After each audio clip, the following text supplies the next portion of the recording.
ಹೆಚ್ಚು ಹೆಚ್ಚು ಸರ್ಕಾರ ನಮಗೆ ಪ್ರೋತ್ಸಾಹ ಕೊಟ್ಟರೆ ಆ ಪ್ರೋತ್ಸಾಹ ಕೊಟ್ಟಾಗ ಇನ್ನಷ್ಟು ಒಳ್ಳೊಳ್ಳೆ ಕೆಲಸಗಳನ್ನ ಹೆಣ್ಮಕ್ಳು ಮಾಡಿ ಮೇಲೆ ಬರ್ತಾರೆ. ಅವರನ್ನು ಬೆಂಬಲಿಸಬೇಕು, ಗೌರವಿಸಬೇಕು, ಅವರಿಗೆ ಆಶೀರ್ವಾದ ಮಾಡಬೇಕು ಅಂತ ಕೇಳ್ಕೊಳ್ತೀನಿ. ಹೆಣ್ಮಕ್ಳಿಗೆ ನಾವು ಆದಷ್ಟು ನಾವು ಮುಂದೆ ಬರೋಕ್ಕೆ ನಾವು ಜಾಗ ಮಾಡಿಕೊಡ್ಬೇಕು, ಪ್ರಾತಿನಿಧ್ಯ ಕೊಡಬೇಕು.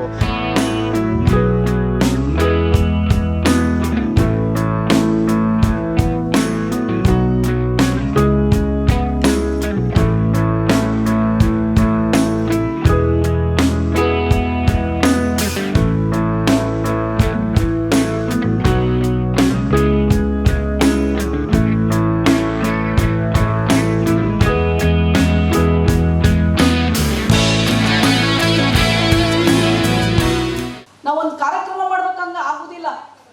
ನಾವು ಇನ್ನೊಂದು ಹೇಳ್ತೀವಿ, ನಾವು ಮತ್ತೊಂದು ಹೇಳ್ತೀವಿ. ಆದರೆ ನಂಗೆ ಖುಷಿ ಏನಂದ್ರೆ ಇದು ಮೊದಲನೇ ಹೆಜ್ಜೆನವಾ. ನೀವು ಬಹಳ ಎತ್ತರಕ್ಕೆ ಹೋಗ್ತೀರಾ. ಯಾಕಂದ್ರೆ ನೀವು ಇಷ್ಟು ಜನ ಹೆಣ್ಣುಮಕ್ಳು ನೀವು ಹೋರಾಟ ಮಾಡಿ, ಸಂಘಟನೆ ಮಾಡಿ, ಹೆಣ್ಣು ಮಕ್ಕಳೇ ಈ ಒಂದು ಕಾರ್ಯಕ್ರಮ ಮಾಡ್ತಾ ಮುಂದಿನ ಯಶಸ್ಸಿನ ದಿಕ್ಕಿನಡಿ ನೀವು ನಡೀತಾ ಇದ್ದೀರಲ್ಲ, ಅದು ನನಗೆ ತುಂಬಾ ಖುಷಿ ತಂದಿದ್ದು.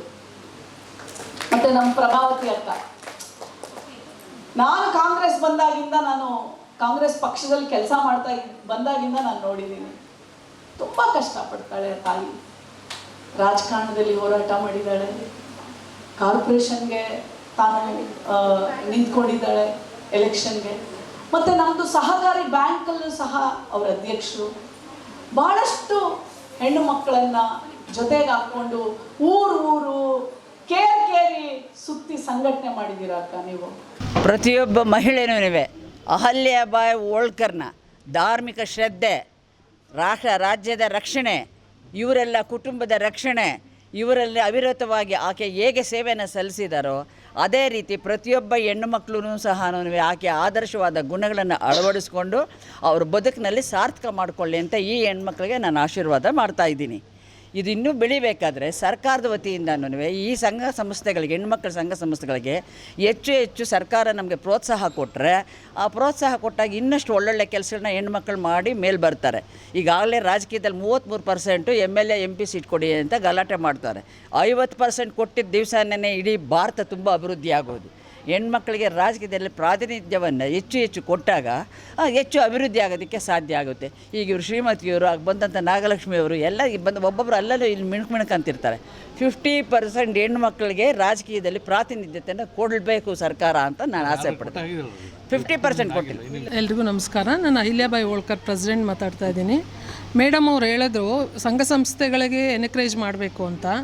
ಇದೇ ನಮ್ಮ ಸಿದ್ದರಾಮಯ್ಯ ಸರ್ಕಾರದವರು, ಅಹಲ್ಯಾಬಾಯಿ ಹೋಳ್ಕರ್ ಸಂಘದವರು ಇವತ್ತು ನನ್ನನ್ನು ಕರೆದು ಇಲ್ಲಿ ಗೌರವಿಸಿರೋದಕ್ಕೆ ನನಗೆ ತುಂಬ ಹೃದಯದ ಧನ್ಯವಾದಗಳು ಅವರಿಗೆ. GBAಯಲ್ಲಿ ಬಂದು 50% ಹೆಣ್ಮಕ್ಳಿಗೆ ಆಲ್ರೆಡಿ ಅವಕಾಶ ಕೊಟ್ಟಿದ್ದಾರೆ. ಇನ್ನು ಮುಂದಿನ ದಿನಗಳಲ್ಲಿ ಅದರ ಬಗ್ಗೆ ನೋಡೋಣ. ಈ ಸರ್ಕಾರದ ಸವಲತ್ತುಗಳೇನು ನೀವು ಪ್ರಶ್ನೆ ಮಾಡಿದ್ರಿ, ಆ ಸವಲತ್ತುಗಳು ಆಲ್ರೆಡಿ ಎಕ್ಸಿಸ್ಟಿಂಗ್ ಇದೆ. ಇರುವಂಥ ಎಕ್ಸಿಸ್ಟಿಂಗ್ ಸವಲತ್ತುಗಳನ್ನು ಹೆಣ್ಮಕ್ಳು ಯೂಸ್ ಮಾಡ್ಕೊತಿಲ್ಲ. ಎಲ್ಲ ಯೂಸ್ ಮಾಡ್ಕೊಳ್ಬೇಕು, ಅದರದ್ದು ಅವೇರ್ನೆಸ್ ಆಗಬೇಕು. ಅದು ಅವೇರ್ನೆಸ್ ಪ್ರೋಗ್ರಾಮ್ಗಳು ಸಿಕ್ಕಾಪಟ್ಟೆ ಸರ್ಕಾರದ ವತಿಯಿಂದ ನಡೀತಿದೆ. ಬಟ್ ಜನಗಳು ಅದನ್ನು ತಗೊಳ್ತಾ ಇಲ್ಲ. ಅದನ್ನು ತಗೊಳ್ಬೇಕು ಅಂತ ಕೇಳ್ಕೊಳ್ತೀನಿ. ಹಾಗೆ ಮಹಿಳೆ ಈಗ ಎಲ್ಲ ಕ್ಷೇತ್ರದಲ್ಲೂ ಇದ್ದಾರೆ. ಯಾವ ಒಂದು ಕ್ಷೇತ್ರದಲ್ಲೂ ಮಹಿಳೆ ಇಲ್ಲ ಅಂತಿಲ್ಲ, ಎಲ್ಲ ಕ್ಷೇತ್ರದಲ್ಲೂ ಇದ್ದಾರೆ. ಅವರನ್ನು ಬೆಂಬಲಿಸಬೇಕು, ಗೌರವಿಸಬೇಕು, ಅವರಿಗೆ ಆಶೀರ್ವಾದ ಮಾಡಬೇಕು ಅಂತ ಕೇಳ್ಕೊಳ್ತೀನಿ. ಒಂದು ಕಡೆ ಹೆಂಗಾರೆ ಎಲ್ಲ ಮಹಿಳೆ ಇರ್ತಾರೆ, ನನ್ನ ಹಿಂದೆಗಡೆ ಬೆನ್ನೆಲುಬಾಗಿ ಇರ್ತಾರೆ ಅಂತ ಗಂಡಸರು ಹೇಳ್ತಾ ವಿಚಾರ. ಈಗ ನಿಮ್ಮನ್ನು ಉಲ್ಟಾ ಆಗಿರುತ್ತೆ. ಹೌದು ಸರ್. ಈಗ ಎಲ್ಲ ಪುರುಷರ ಹಿಂದೆ ಮಹಿಳೆ ಇದ್ದಾಳೆ ಅನ್ನೋದು ಎಷ್ಟು ಸತ್ಯನೋ, ಆದರೆ ಈಗ ಎಲ್ಲ ಮಹಿಳೆ, ಯಾವ ಸಾಧಕಿ ಮಹಿಳೆ ಹಿಂದೆ ಅವರ ಯಜಮಾನರು, ತಂದೆ, ಮಕ್ಕಳು ಎಲ್ಲರೂ ಇದ್ದೇ ಇರ್ತಾರೆ. ಹಾಗೆ ನನ್ನ ಯಶಸ್ವಿನ ಹಿಂದೆ ನಮ್ಮ ಯಜಮಾನರಿದ್ದಾರೆ. ಅದು ನನಗೆ ಗೌರವ ಇದೆ, ಹೆಮ್ಮೆ ಇದೆ, ನನಗೆ ಆಪ್ತ ತೃಪ್ತಿ ಇದೆ. ತುಂಬಾ ಧನ್ಯವಾದಗಳು ನಮ್ಮ ಯಜಮಾನರಿಗೆ. ನಾನು ಈ ಮಟ್ಟಕ್ಕೆ ಬರೋದಕ್ಕೆ ಕಾರಣ ನಮ್ಮ ಯಜಮಾನರು. ಇಲ್ಲಿ ಸೇರಿದಂಥ ಎಲ್ಲ ನಾರಮಣಿಯರು, ಸಿಂಹಣಿಯರು ಅಲ್ವಾ. ಈ ರೀತಿ ಒಂದು ಫಂಕ್ಷನ್ ಮಾಡಬೇಕೆ ಗಂಡದೇ ಇರಬೇಕು, ಅವ್ರಿಗೆಲ್ಲರಿಗೂ ಇದೆ. ಅದು ಇವತ್ತು ಅಚ್ಚುಕಟ್ಟಾಗಿ ಒಂದು ಮಹಿಳಾ ದಿನಾಚರಣೆ ಕಾರ್ಯಕ್ರಮ ಹಮ್ಮಿಕೊಂಡು ಯಶಸ್ವಿಯಾಗಿ ನೆರವೇರಿಸಿದ್ದಾರೆ. ಎಲ್ಲರಿಗೂ ನನ್ನ ಕಡೆಯಿಂದ ಎಲ್ಲರಿಗೂ ಧನ್ಯವಾದ ಹೇಳ್ತಾ, ಹಾಗೆ ಇವತ್ತು ಏನು ನಮ್ಮ ಕಡೆಯಿಂದ ಇವತ್ತು ನಮ್ಮ ಸರ್ಕಾರ ಆಗಿರ್ಬೋದು, ಮುಂದೆ ಬರುವ ಸರ್ಕಾರ ಆಗಿರ್ಬೋದು, ಎಲ್ಲರ ಹತ್ರನೂ ನಾವು ಹೋಗಿ ನಮಗೇನು ಬೇಕು ಕೇಳೋಂಥ ಧೈರ್ಯ ನಮ್ಮ ಹೆಣ್ಮಕ್ಳಿಗಿದೆ. ಅದನ್ನು ಪಡ್ಕೊಳ್ತಾರೆ. ಮುಂದಿನ ದಿನಗಳಲ್ಲಿ ಈ 1 ಕೋಟಿ 1 ಎಕರೆ 2 ಎಕರೆ ಅಲ್ಲ, ನೀವು ಕೆಲಸ ಮಾಡೋಂಥದ್ದಕ್ಕೆ ಮುಂದಿನ ದಿನಗಳಲ್ಲಿ ಇನ್ನೂ ಇದಕ್ಕಿಂತ ಹೆಚ್ಚಿನ ಸೌಲಭ್ಯ ನಿಮಗೆ ಬರುತ್ತೆ. ಯಾಕಂದರೆ ಈ ರೀತಿ ಒಂದು ಒಗ್ಗಟ್ಟು ಎಲ್ಲ ಹೆಣ್ಮಕ್ಳಲ್ಲೂ ಬರಬೇಕು. ಮತ್ತು ಹಾಗೆಯೇ ಗಂಡು ಮಕ್ಕಳು ಅಂದಿದ ತಕ್ಷಣ ಗಂಡು ಮಕ್ಕಳು ಹೆಣ್ಮಕ್ಳು ಭೇದ ಭಾವ ಇರಕೂಡ್ದು.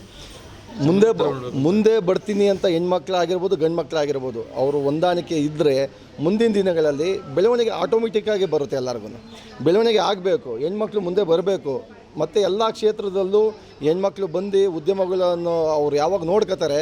ಎಕ್ಸಾಂಪಲ್ ನಾನೇ ಹೇಳ್ತೀನಿ, ನಮ್ಮ ಮಿಸ್ಸಸ್ಗೆ ನಾನು ಉದ್ಯೋಗ ನಾನು ಯಾವಾಗ ಹೇಳ್ಕೊಟ್ಟೆ, ನಾನು ಒಂದು ನಂಬಿಕೆಯಿಂದ ಕುಣಿಸ್ದೆ, ಅಭಿವೃದ್ಧಿ ನಾನಾಗಿದ್ದೀನಿ, ಅವರಲ್ಲ, ನಾನು ಅಭಿವೃದ್ಧಿ ಆಗಿದ್ದೀನಿ. ಯಾಕಂದರೆ ಅದರಲ್ಲಿ ನಾವು ಎರಡು ರೂಪಾಯಿ ನಾನು ಜಾಸ್ತಿ ಖರ್ಚು ಮಾಡ್ತೀನಿ ನಾನು, ಆದರೆ ಅವ್ರು ಮಾಡಲ್ಲ. ಯಾಕಂದರೆ ಒಂದು ಅಕ್ಕಿ ತರಬೇಕು, ಒಂದು ಸಾಂಬಾರು ಪುಡಿ ತರಬೇಕಂದ್ರೆ ಯೋಚನೆ ಮಾಡ್ತಾರೆ. ಅಂಥದ್ರಲ್ಲಿ ಅವರು ಯಥಾವತ್ ಖರ್ಚು ಮಾಡಲ್ಲ. ಆದ್ದರಿಂದ ಹೆಣ್ಮಕ್ಳಿಗೆ ನಾವು ಆದಷ್ಟು ನಾವು ಮುಂದೆ ಬರೋಕ್ಕೆ ನಾವು ಜಾಗ ಮಾಡಿಕೊಡ್ಬೇಕು, ಪ್ರಾತಿನಿಧ್ಯ ಕೊಡಬೇಕು. ಆವಾಗ ನಾವು ಆಟೋಮೆಟಿಕ್ಕಾಗಿ ನಾವು ಫ್ರೀ ಆಯ್ತೀವಿ ಮತ್ತು ನಾವು ಮುಂದುವರಿತೀವಿ. ಈ ದಿನ ಮಹಿಳಾ ದಿನಾಚರಣೆಯನ್ನು ಆಚರಣೆ ಮಾಡಿದ್ದೀವಿ. ಎಲ್ರಿಗೂ ಕೂಡ ಮಹಿಳಾ ದಿನಾಚರಣೆಯ ಶುಭಾಶಯಗಳು. ಈ ದಿನ ನಾವು ಸಮಾಜದಲ್ಲಿ ಸಾಧನೆಯನ್ನು ಮಾಡಿದಂತಹ ಸಾಧಕಿಯರನ್ನು ಕರೆದು ಗೌರವಿಸಿ ಅವರ ಬಗ್ಗೆ ನಾವು ಹೆಚ್ಚಿನ ವಿಷಯಗಳನ್ನು ತಿಳ್ಕೊಂಡ್ವಿ. ನಿಜವಾಗ್ಲೂ ಅದರಲ್ಲಿ ನಾವು ಉಷಾರಾಣಿಯವರು ಕಾಸಿಯಾದ ಎಂಟರ್ಪ್ರೈನರ್ ಆಗಿ ಅವರು ಕೆಲಸ ವುಮೆನ್ ಪ್ಯಾನಲ್ ಚೇರ್ಮನ್ ಆಗಿ ಕೆಲಸ ಮಾಡ್ತಾ ಇರೋದು ನಿಜವಾಗ್ಲೂ ಹೆಮ್ಮೆಯ ವಿಷಯ. ಅವರು ಹೆಣ್ಣು ಮಕ್ಕಳಿಗೆ ಇರುವಂತಹ ಅವಕಾಶಗಳನ್ನು ಭಾಳ ಚೆನ್ನಾಗಿ ತಿಳಿಸ್ಕೊಟ್ರು. ಆ ಅವಕಾಶಗಳನ್ನು ಎಲ್ಲ ಹೆಣ್ಣುಮಕ್ಕಳು ಬಳಸ್ಕೊಂಡು ಉದ್ಯಮಿಗಳಾಗಬೇಕು ಅಂತ ಹೇಳ್ತಾ ನಾನು ಆಗಬೇಕು ಅಂತ ಇಷ್ಟಪಡ್ತೀನಿ. ಹಾಗೆಯೇ ನಾಗಲಕ್ಷ್ಮಿ ಚೌಧರಿ ಅವರು ಬಂದಿದ್ದರು. ಅವರು ಕೂಡ ಹೆಣ್ಣುಮಕ್ಕಳ ಬಗ್ಗೆ ಅಪಾರವಾದಂತಹ ಗೌರವವನ್ನು ಇಟ್ಕೊಂಡು ಹೆಣ್ಣುಮಕ್ಕಳು ಸಮಾಜದಲ್ಲಿ ಮುಂದೆ ಬರಬೇಕು, ಒಳ್ಳೆ ಸ್ಥಾನಗಳಿಗೆ ಬರಬೇಕು ಅಂತ ಕೂಡ ಅವರು ಹೇಳಿದ್ರು. ಮುಂದಿನ ದಿನಗಳಲ್ಲಿ ಎಲ್ಲರೂ ಹೆಣ್ಣು ಮಕ್ಕಳಿಗೂ ಕೂಡ ಉನ್ನತವಾದಂತಹ ಹುದ್ದೆಗಳು ಸಿಕ್ಕಿ ನಮ್ಮ ಹೆಣ್ಣುಮಕ್ಕಳು ಎಲ್ಲರೂ ಕೂಡ ಉನ್ನತ ಹುದ್ದೆಗಳಲ್ಲಿ ರಾರಾಜಿಸಬೇಕು ಅಂತ ಹೇಳಿ ನಾನು ಬಯಸ್ತೀನಿ. ನನ್ನ ಹೆಸರು ನಾಗರತ್ನಮ್ಮ ಅಂತ ಹೇಳಿ, ನಾನು ಅಹಲ್ಯಾಬಾಯಿ ಹೋಳ್ಕರ್ ಸಂಘದ ಅಧ್ಯಕ್ಷರು, ನಾಗರಭಾವಿ. ಅಹಲ್ಯಾಬಾಯಿ ಹೋಳ್ಕರ್ ಎಲ್ಲ ಸದಸ್ಯರಿಗೂ, ಎಲ್ಲ ಪ್ರತಿನಿಧಿಗಳು, ವಚನ ಮೇಡಮ್ಗೂ ತುಂಬ ಥ್ಯಾಂಕ್ಸು. ನನ್ನ ಹೆಸರು ಉಮಾ ಅಂತ, ನಗರಸಭಾ ಸದಸ್ಯ ಆಗಿದ್ದೆ 2004 SM ಕೃಷ್ಣ ಅವರು CM ಆಗಿರುವಾಗ. ಸಿದ್ದರಾಮಣ್ಣವರು ನಮ್ಗೆ ಅದನ್ನು ಮಾಡಿಸ್ಕೊಟ್ರು. ಮೇಡಮ್ ಹೇಳ್ದಂಗೆ ನಮ್ಮ ಹಿಂದೆ ನಾನೆಲ್ಲ ದುಡ್ದಿದ್ದು ಯಜಮಾನರು, ಅವರನ್ನು ಗುರುತಿಸಿ ಹೆಣ್ಮಕ್ಳಿಗೆ ಮೀಸಲಾತಿ ಇದ್ದಾಗ ನನಗೆ ಕೊಟ್ಟಿದ್ದಾರೆ. ಅವರಷ್ಟೇ ಹೆಮ್ಮೆಯಿಂದ ನಾನು ಒಂದು ಉದ್ಯಮ ನಡೆಸ್ತಾ ಇದ್ದೀನಿ. ಈಗ ಅಷ್ಟೇ ಖುಷಿಯಾಗಿ ಹೇಳ್ತೀನಿ, 30 ಜನಕ್ಕೆ ನಾವು ಕೆಲಸ ಕೊಡ್ತಾಯಿದ್ದೀವಿ ಅಂದರೆ ಅದು ನಮ್ಮ ಯಜಮಾನರು ನಮ್ಮ ಹಿಂದೆ ಇರೋದ್ರಿಂದನೇ, ಮೇಡಮ್ಮೇ ದಾರಿನ ನಾನು ಹೇಳ್ತಾ ಇರೋದು. ಅವರಷ್ಟೇ ಖುಷಿಯಾಗಿ ನಾವು ಅದನ್ನು ಹೇಳ್ತೀನಿ. ನಮ್ಮ ಯಜಮಾನ್ರ ಹೆಸರು ಸುರೇಶ್ ಕುಮಾರ್ ಅಂತ, KPCC ಪ್ರಧಾನ ಕಾರ್ಯದರ್ಶಿ ರಾಜ್ಯಕ್ಕೆ.